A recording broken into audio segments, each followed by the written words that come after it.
Tonton video ini sampai selesai agar Anda tidak gagal paham.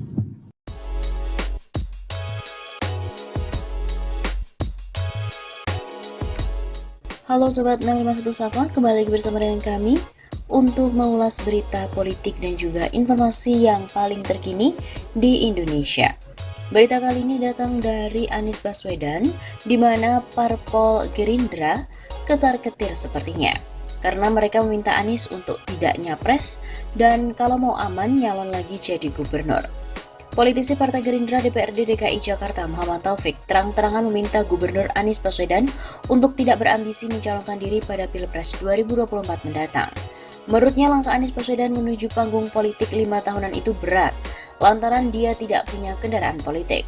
Supaya aman, Taufik yang juga merupakan Wakil Ketua DPRD DKI Jakarta itu meminta Anies Baswedan untuk kembali mencalonkan diri sebagai kepala daerah setelah jabatannya di DKI berakhir pada 2022 ini. Sebab menjadi kepala daerah, kata Taufik, mantan Menteri Pendidikan Kebudayaan itu juga tidak terlampau sukar mendapatkan partai politik yang akan mengusungnya. Saya kira Anies masuk juga dalam kategori calon pemimpin DKI. Presiden perlu kendaraan, kalau DKI dia aman, kata Taufik ketika dikonfirmasi pada Senin 3 Januari. Gerindra sendiri merupakan salah satu partai politik yang mengusung Anies Baswedan pada Pilkada DKI 2017 silam. Kendati begitu, partai politik itu telah menegaskan bakalan mengusung Ketua Umumnya Prabowo Subianto untuk maju Pilpres 2024 mendatang. Artinya peluang Anies Baswedan untuk maju Pilpres lewat partai ini juga sudah mulai menipis. Untuk presiden itu harus diusung parpol threshold. Begitu ujar Taufik. Taufik mengakui jika elektabilitas Anies Baswedan di berbagai survei Capres 2024 memang sangat tinggi. Jika orang nomor 1 di Jakarta masih tetap ngotot nyapres dan ogah maju Pilkada DKI lagi, Taufik meminta agar Ketua Umum Parpol untuk tidak takut mengusung Anies, sebab peluang menangnya juga terbuka lebar. Kalau pimpinan partai sudah di depan, Anies masih di belakang. Kalau mau ke depan ada yang harus ditempuh terlebih dahulu. Saya selalu bilang ngapain takut, orang nggak punya partai. Tinggi elektabilitasnya pun betul. Begitu tugasnya.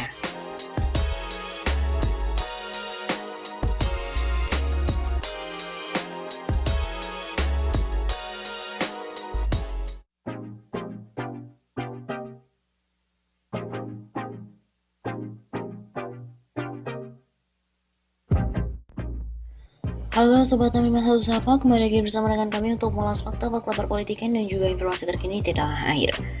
Ngeri, ini dia dalang yang berupaya untuk gagalkan Anies Baswedan jadi Capres 2024.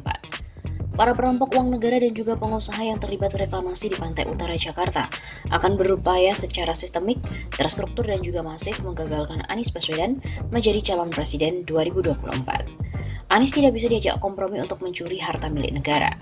Kasus 13 pulau reklamasi yang ditutup oleh Anies adalah contoh konkret bahwa Anies tidak bisa diajak kompromi untuk hal-hal yang melanggar aturan dan juga berpotensi merugikan negara. Maka, Anies perlu digagalkan menjadi Capres 2024. Begitu kata pengamat politik dan juga pemerhati bangsa, Tony Rashid, dalam sebuah artikel Anies dan juga fenomena Capres 2024. Para penggarong uang negara membuat opini bahwa Anies ini maling, padahal mereka adalah para maling yang sekarang sedang kesulitan untuk maling di DKI. Mereka teriak Anies korupsi padahal mereka adalah koruptor yang susah untuk korupsi selama gubernurnya masih Anies. Narasi ini memang terkesan kasar, tapi harus diungkap ke publik demi alasan objektivitas dan pembelajaran moral politik kepada rakyat. Kita ingin rakyat tidak tersesat karena rekayasa opini yang berlebihan, begitu ungkapnya. Dalang lain yang tidak menginginkan Anies jadi capres, kata Tony, adalah kelompok yang akan tergeser kekuasaannya. Hal yang lazim dalam sejarah, bahwa tidak ada yang mau lengser dan juga kehilangan nikmatnya kekuasaan akan berupaya sekuat tenaga mempertahankannya. Anies pun juga dianggap tidak bisa berkompromi dan juga mengakomodir mereka jika berkuasa. Kata Tony lagi, ada kelompok yang ingin menjegal Anies hanya untuk memberi kepuasan psikologis. Kalau Anies gagal, mereka puas. Hanya itu, dan mereka adalah orang-orang yang di Pilgub DKI tidak dukung Anies.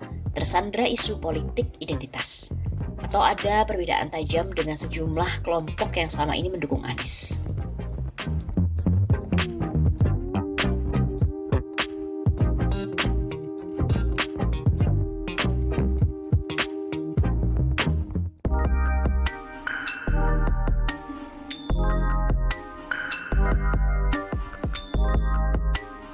Halo Sobat 651 Sapa, kembali lagi bersama dengan kami untuk mengulas fakta-fakta perpolitikan dan juga informasi terkini di tanah air. Beginilah fakta-fakta Anies Baswedan yang bukan merupakan seorang pembohong. Anies Baswedan sudah lebih dari 4 tahun mengemban amanah mulia sebagai Gubernur DKI Jakarta.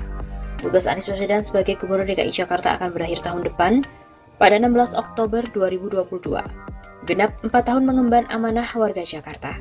23 janji Anies Sandi saat kampanye Pilkada DKI Jakarta pada tahun 2017 telah ditunaikan nyaris sempurna.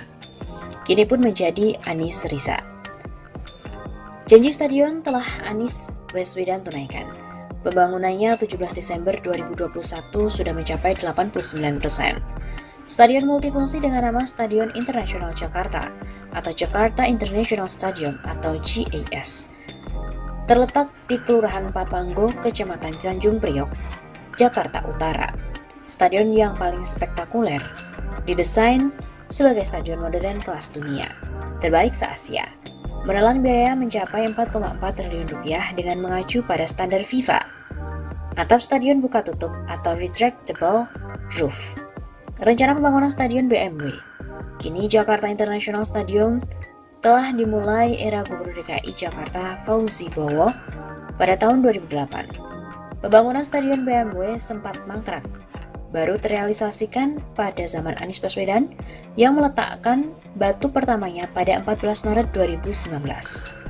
Janji spektakuler lainnya adalah hunian DP 0 rupiah. Janji yang menurut sebagian orang tidak mungkin, sangat mungkin bagi Anies Rashid Baswedan. Saat ini baru ada 942 unit rumah DP 0 rupiah yang sudah tersedia di 3 tempat yang berbeda, yaitu di Nuansa Pondok Kelapa 780 unit, Perumnas Bandar Kemayoran 38 unit, dan Perumnas Centraland Cengkareng 124 unit.